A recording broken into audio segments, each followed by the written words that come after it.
Qatar में विश्व football का मेला लगा है। फुटबॉल के रोमांच में सभी गोते लगा रहे हैं। जब कोई टीम गोल करती है तो उसके खिलाड़ी और प्रशंसक जिस अंदाज में खुशियां मनाते हैं वो देखते ही बनता है। लेकिन इन सब के बीच एक कमी हम भारतीयों को बहुत खलती है और वो बात ये खलती है कि भारत इस विश्व कप में क्यों नहीं है। ऐसा नहीं है कि भारतीय टीम को कभी विश्व कप खेलने का अवसर नहीं मिला था, एक बार मिला था, लेकिन भारतीय टीम ने नहीं खेलने का फैसला लिया। ऐसा भी नहीं है कि भारतीय टीम की जो आज स्थिति है और जो फीफा रैंकिंग 100 से ज्यादा रहती है, हमेशा ऐसी ही बात थी। एक समय भारतीय टीम 1951 और 1962 की हम बात करें तो एशियाई खेलों में स्वर्ण पदक विजेता थी। 1956 ओलंपिक में भारतीय टीम ने सेमीफाइनल तक का सफर तय किया था। फिर क्या हो गया कि आज भारतीय फुटबॉल की ये दशा, या बेहतर हो यूं कहें कि दुर्दशा है। निलंबन तक झेलना पड़ा इस साल अगस्त में भारतीय फुटबॉल संघ को, ऑल इंडिया फुटबॉल फेडरेशन को। आज इन्हीं सब पर बातचीत करेंगे। आपको बताऊंगा कि वो कौन सा विश्व कप था जिसमें भारतीय टीम को खेलने का अवसर मिला था लेकिन भारतीय टीम नहीं खेली। साथ ही ये भी बताऊंगा कि क्यों नहीं विश्व कप में दिखती है भारत की फुटबॉल टीम। तो अगर मैं आपको बताना शुरू करूं तो देखिए, पहली बात तो भारतीय टीम इसलिए विश्व कप में नहीं दिखती क्योंकि भारतीय टीम क्वालिफाई नहीं कर पाती। अब सवाल उठता है कि भारतीय फुटबॉल टीम क्वालिफाई क्यों नहीं कर पाती, इसके लिए कौन जिम्मेदार है। जैसा मैंने बताया कि जो फुटबॉल का इतिहास है भारत में वो इतना भी बुरा नहीं है। 1951 1962 में एशियाई चैंपियन रहे हम, एशियन खेलों का गोल्ड मेडल जीता है, 56 में ओलंपिक्स का सेमीफाइनल खेला है। तो फिर ये दुर्दशा क्यों हुई? तो इसके लिए निश्चित तौर पे जो फुटबॉल के नीति निर्धारक हैं वो जिम्मेदार है। भारत में फुटबॉल को लेकर जो प्लानिंग है वो कमजोर रही है, तो उस प्लानिंग को दुरुस्त करने की जरूरत है और ये ग्राउंड लेवल से दुरुस्त करने की जरूरत है, ग्रास रूट लेवल से दुरुस्त करने की जरूरत है। फुटबॉल भारत में एक लोकप्रिय खेल है। देखिए, विश्व कप फुटबॉल हो रहा है, भारत में उसकी कितनी अच्छी व्यूअरशिप है। ये भी छोड़िए, अगर गांव मोहल्ले में भी कोई फुटबॉल का मैच हो रहा होता है तो आप देख लीजिए कितनी संख्या में लोग उस मैच को देखने पहुंच जाते हैं। जो फुटबॉल टूर्नामेंट, जो भारत का डोमेस्टिक फुटबॉल टूर्नामेंट होता है, वहां दर्शकों की कमी नहीं होती। तो फुटबॉल को लोग चाहते हैं। ये नीति निर्धारक ही हैं फुटबॉल के, जो फुटबॉल को आगे बढ़ने से रोक रहे हैं। फुटबॉल में जो राजनीति का दखल हुआ है उसने फुटबॉल को बहुत नुकसान पहुंचाया है। यूं तो भारत में आमतौर पे हर खेल से राजनीतिज्ञ जुड़ जाते हैं और उससे जो है उस खेल को बहुत नुकसान होता है और फुटबॉल भी इससे अछूता नहीं है। तो प्लान करने की जरूरत है, सही प्लानिंग की जरूरत है। जैसे मान लीजिए कि आप सोचते हैं कि ये तुरंत तो नहीं हो सकता कि हम विश्व कप अगला खेल जाएं, तो एक प्लान बनाइए कि ठीक है हम 15 साल बाद विश्व कप खेलेंगे। तो उसके लिए आपको क्या करना होगा? उस वक्त खिलाड़ी की उम्र होनी चाहिए 21 से 23-24 साल तक। मतलब जो अभी 10 साल तक के बच्चे हैं उनको आपको फुटबॉल की ट्रेनिंग देनी चाहिए ताकि वो अपने आप को उसके लिए तैयार कर सकें। और वो ट्रेनिंग कोई मामूली ट्रेनिंग नहीं होनी चाहिए, इंटेंस ट्रेनिंग की बात होनी चाहिए। तभी आप विश्व स्तर पर अपना दमखम जो है वो दिखा सकेंगे। जो एकेडमीज खुल रहे हैं वो अगर खुले ग्रामीण इलाकों की तरफ तो उसका फायदा भारतीय फुटबॉल को मिल सकता है, क्योंकि फुटबॉल में ग्रामीण परिवेश से आने वाले खिलाड़ियों की संख्या ज्यादा होती है।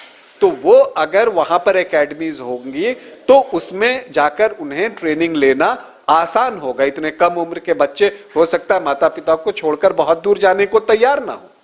तो ऐसी स्थिति में जो खेल संघ है, फुटबॉल संघ है, सरकार है, वो उन खिलाड़ियों तक पहुंचे तो बेहतर होगा।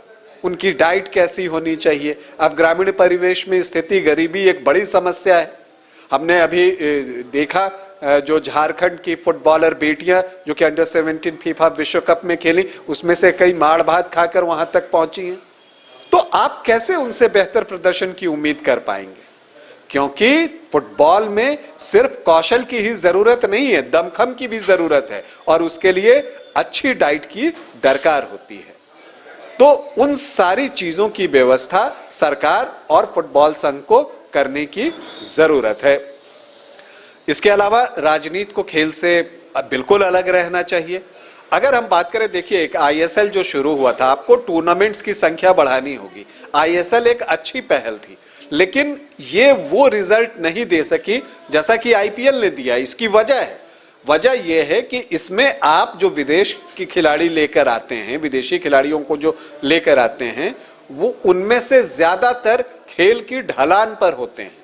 जो प्रोमिनेंट प्लेयर्स हैं वो आईएसएल से नहीं जुड़ रहे हैं, तो उन्हें जोड़ने की जरूरत है। और इसके अलावा जो विदेशी खिलाड़ी जुड़ रहे हैं वो बहुत ज्यादा समय टीम के साथी खिलाड़ियों के साथ व्यतीत नहीं कर रहे हैं।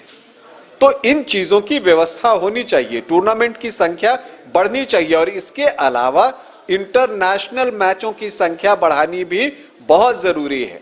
यह भारतीय फुटबॉल संघ की जिम्मेदारी है कि कम से कम एशियाई स्तर पर तो वो इंटरनेशनल मैचों का आयोजन करे, या आयोजन न करे तो कहीं आयोजन हो रहा है तो उसमें हिस्सेदारी की बात करे कि हाँ ठीक है, हमारी टीम वहां पार्टिसिपेट करेगी।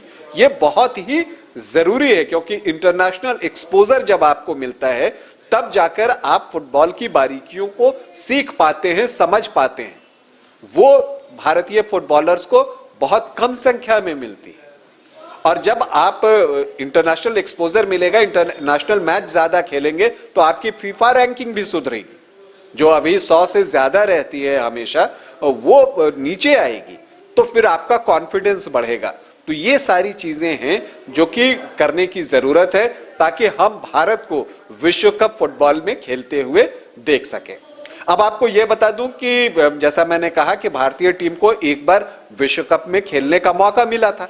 जानते हैं वो कब मिला था? वो मिला था 1950 में, ब्राजील में वो विश्व कप हो रहा था और बहुत सारी टीमों ने जो है उसमें नहीं खेलने का फैसला लिया था और भारतीय टीम को क्वालिफाइंग राउंड में, चूंकि इसके ग्रुप में जितनी भी टीमें थी उन्होंने अपने आप को बाहर कर लिया था, तो भारतीय टीम को विश्व कप के लिए अर्हता मिल गई थी। अब जो भारतीय टीम थी, और आप समझिए कि जिस ग्रुप में भारत था, अगर उसकी बात करें तो उसमें स्वीडन, इटली और पैराग्वे था। पुल 3 में भारतीय टीम थी 1950 विश्व कप में। अब देखिए, अगर भारतीय टीम खेलती तो क्या क्या हो सकता था। पैराग्वे उस समय बहुत अच्छी टीम नहीं थी, जबकि भारत की टीम उससे मजबूत थी। इटली की टीम एक अच्छी टीम थी, लेकिन उसके साथ परेशानी ये थी कि उस वक्त बहुत अंदरूनी विवाद चल रहा था इटली के फुटबॉल में। 8 खिलाड़ियों को अनुशासनहीनता के कारण बाहर कर दिया गया था और जब इटली की टीम ब्राजील पहुंची थी तो उसके कोच भी टीम को छोड़कर वापस लौट गए थे। तो क्या पता भारत इटली को भी पराजित कर लेता है इन परिस्थितियों में। बस एक स्वीडन की टीम थी। तो आप समझिए कि भारत के लिए ये कितनी अच्छी बात होती, वो ग्रुप में दूसरे स्थान पे रह सकता था और हो सकता था कि वो टॉप 16 में चला जाता, लेकिन ऐसा हुआ नहीं। भारतीय टीम नहीं गई। अब क्यों नहीं गई, इसको लेकर अनेकों कहानियां हैं। कोई कहते हैं कि भारतीय टीम के पास पैसे नहीं थे यात्रा के, इस वजह से टीम नहीं जा सकी ब्राजील। हालांकि ये बात भी सामने आती है कि ब्राजील की सरकार और कुछ जो स्टेट एसोसिएशन थे फुटबॉल के, वो मदद करने को तैयार थे, तो ये वजह खारिज हो जाती है। इसके अलावा ये भी बात होती है कि भारतीय फुटबॉलर्स नंगे पैर फुटबॉल खेलते थे और ये वर्ल्ड कप वाले अलाउ नहीं कर रहे थे। इस बात में भी उतना दम नहीं दिखता है, क्योंकि कुछ खिलाड़ी के पास उस समय भी बूट होता था और उस समय नंगे पांव खेलना इतनी बड़ी बात नहीं थी। कुछ अन्य देश के खिलाड़ी भी नंगे पांव खेलते थे और यह प्रचलन जो है 1954 तक चला है, ये चलन रहा है। तो भारतीय टीम, ये भी वजह बहुत जोरदार नहीं दिखती है। हाँ, जो एक बात कहा गया कि उस समय सिलेक्शन में कुछ विवाद हुआ था और सिलेक्शन में कुछ असहमतियां थी और प्रैक्टिस के लिए पर्याप्त समय नहीं था, यही वजह बताई गई। हालांकि ये वजह अभी भी बहुत पचती नहीं है, ये कारण भी समझ में आता नहीं है, लेकिन ठीक है। अब जो बातें गुजर गई। हम 1950 के वर्ल्ड कप में खेलने की योग्यता रखते थे, पर हम नहीं खेले, ये हमारा फैसला था। लेकिन एक बार फिर से कहना चाहूंगा कि कतर में जो विश्व कप हो रहा है उसको देखकर बहुत सारे छोटे बच्चे भी पूछते हैं कि ये भारत इसमें क्यों नहीं खेल रहा है। ये सवाल बहुत चुभता है और इस सवाल का जो जवाब है वो भारत फुटबॉल के जो नीति निर्धारक हैं उनको ढूंढने की जरूरत है। हम सभी चाहते हैं कि भारतीय टीम फुटबॉल विश्व कप में हिस्सा ले, फीफा विश्व कप में हिस्सा ले। देखते हैं आगे क्या होता है। फुटबॉल विश्व कप पर हमारी नजरें बनी हुई हैं। आप बने रहिए न्यूज़ बाइस्कोप के साथ। नमस्कार।